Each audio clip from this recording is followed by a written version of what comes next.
Hello everyone, in today's video we are going to learn how to get eBay funds instantly.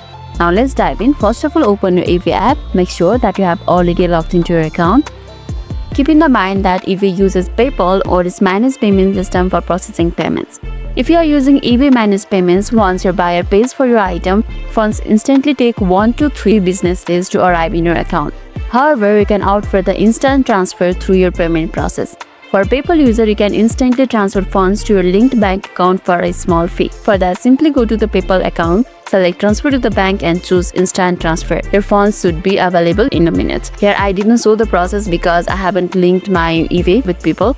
If you follow that instruction, you can simply do the process. To speed up the process with the eBay managed items, secure your account is in good standing, your items are marked as receipts and your buyer has confirmed the receipt. And these actions can help you release the funds quicker. And that's how we can get eBay funds instantly.